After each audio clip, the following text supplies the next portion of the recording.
here in the first period. A 7-0 start, and that is why Cyrus Cuenco has been called from the bench very early in this contest. Christopher Hobilia, the Rookie of the Year, gets Mapua on the board.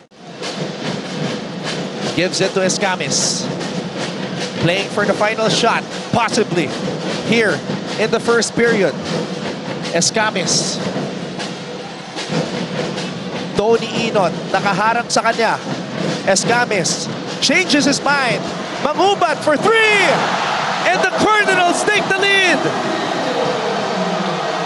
At the buzzer, Lawrence Mangubat. Clint Escamis, defended by Inon, gives it up to the rookie point guard. And Lawrence Mangubat, in his first final series, gives Mapua the lead at the end of one. Benilde struggled from the three-point line in game number 1. 5 out of 21. Today, they have made 3 three-pointers already though. Hobilia cuts to the basket. Ganda ng pasa ni Lawrence Mangubat. Off that thumbs down play, Iverson screen, ball screen action.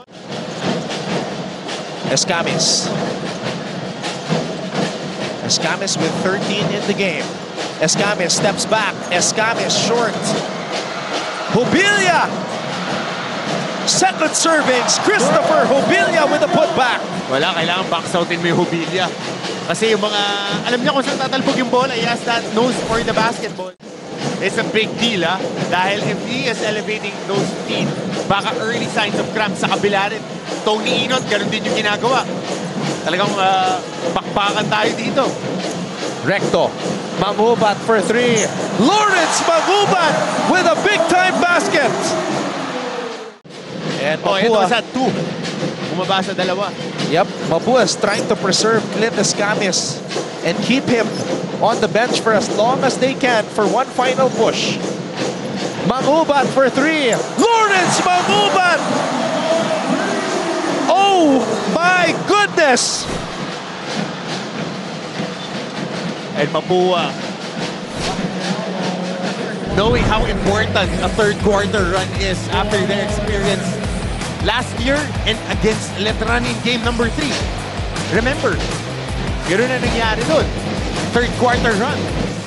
Quest to push a game 3 and to mimic that same victory in season 98 in this final quarter. Coach Charles Chu wants his guys to remain composed, assuring them that they are doing good. Still, he challenges the Blazers to put more effort.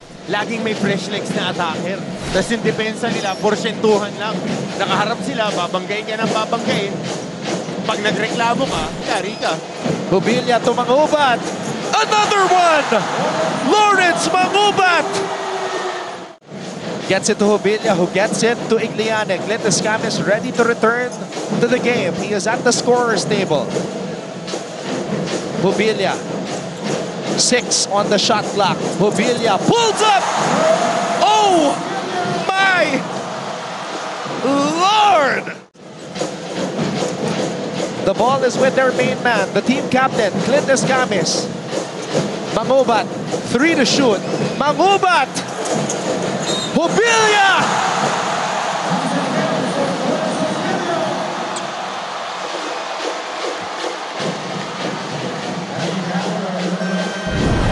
What an unreal moment.